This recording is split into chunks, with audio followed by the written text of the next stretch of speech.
Welcome back to the Imaginary Gallery. It's TJ, your host. We are wrapping up the section from Lundy Bancroft's book, Why Does He Do That? Inside the Minds of Angry and Controlling Men, Creating an Abuse-Free World. The last section of Mr. Bancroft's book is Changing the Culture. He tells us that abuse is the product of a mentality that excuses and condones bullying and exploitation. It promotes superiority and disrespect, and that casts responsibility onto the oppressed. All efforts to stop the abuse of women ultimately have returned to this question: how do we change societal values so that women's rights to live free of insults, disempowerment, invasion, and intimidation is respected? One way is simply to declare out loud to people in your life that the ladies have these rights unconditionally. Much of our modern society remains regrettably unclear on this particular point.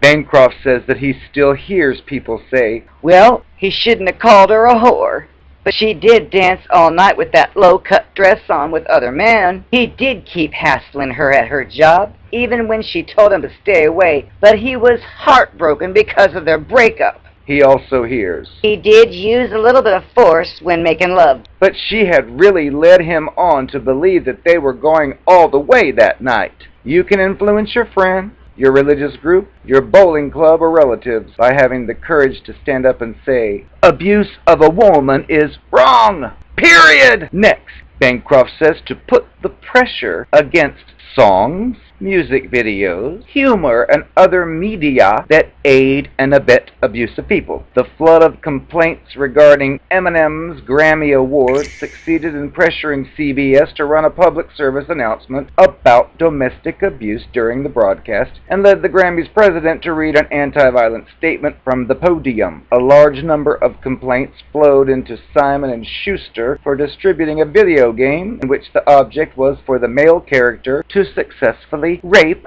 a female who was a tied-up Native American woman. When the public decries the cultural agents that teach or excuse abuse, the culture receives another strong push in the right direction. Refuse to go along with jokes that insult and degrade women. If you're a man, your refusal to fall in step with the destructive jokes and comments can be especially powerful. When somebody says, "It's just a joke," then answer by asking, how do you think an abusive person reacts when he hears this joke?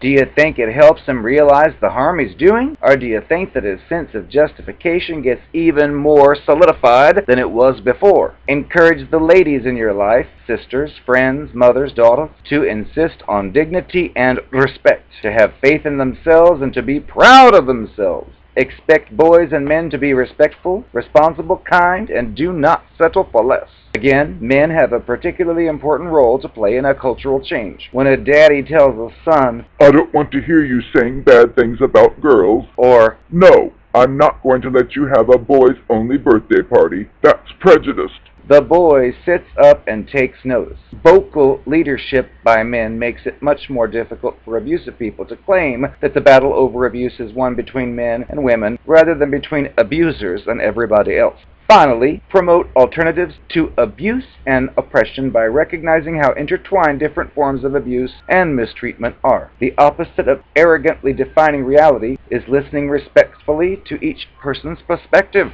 The opposite of placing yourself above other people is seeing them all as equal. The opposite of establishing a hierarchy in which the top few people lounge comfortably while everybody else gets smashed is sharing resources. The opposite of madly scrambling to the top, whether it's the top of a corporate ladder, the top of the baseball league, or the top of household pecking order, is building communities devoted to cooperation and support where everybody wins.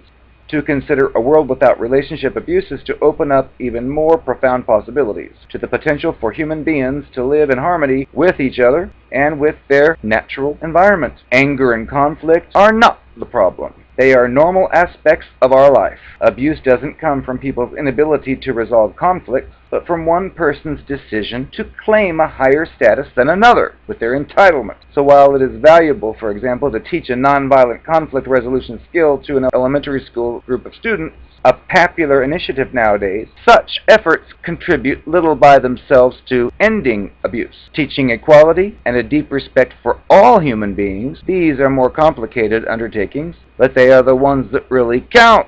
Some people may feel that Bancroft is unrealistic to believe in a world that is free of abuse. But words like unrealistic, naive, and impractical come from voices of superiority who use them as put-downs to get people to stop thinking for themselves.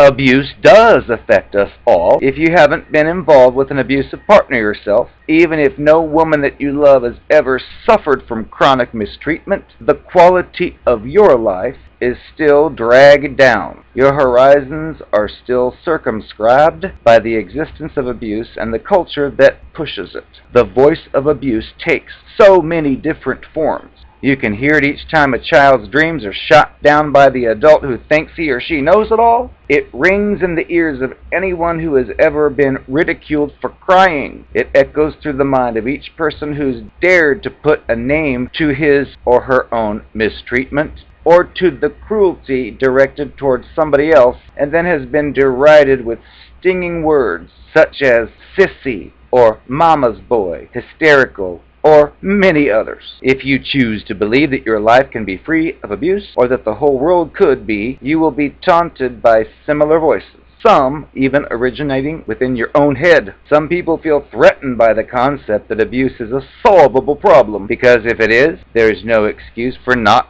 solving it. Abusive people and their allies are reluctant to face up to the damage they've done. They're reluctant to make amends, and they live differently in the future, so that they may choose to insult those who address the problem of abuse. But the taunts and invalidation will not stop you, nor will they stop the rest of us, because the world has come too far to go back. There are millions of people who have taken stands against partner abuse across the country and are now unwilling to retreat. Just like the lady who gets a taste of life without the abuser and then can't live under his control any longer because the taste of freedom and equality is way too sweet.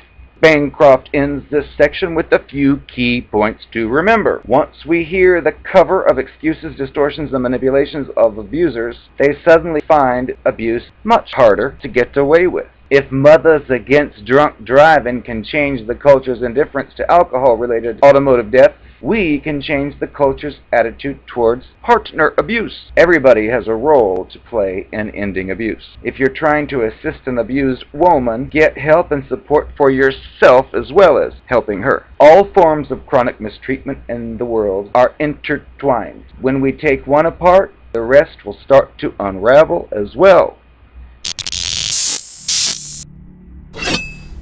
I am the Narcopath, and I'm the only one for you. No one else will ever love you like I do. Please don't leave me. Please give me another chance.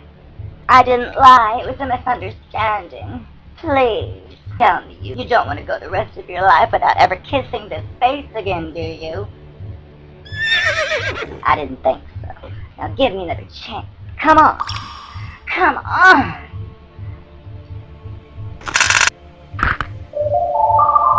Oh, hell yes, I was raped multiple times, and I did most of the raping when I was a kid, but I use that a lot because people figure out sometimes that I'm inconsistent, that I lie. So if they catch me red-handed, I play the abuse card. I just tell them that I was raped, and that's why I behave the way I do. If they can't accept it, then they're insensitive. Never mind, I've lied to you, deceived you. That doesn't matter. You should understand that I was raped. I'm a victim. Therefore, whatever I do should be fine. Whatever I say should be fine, whether it's true or not. You're so insensitive because you wanted to hold me to my lies. Well, honey, I was raped, which means I've got a free card to lie whenever the hell I want. So there!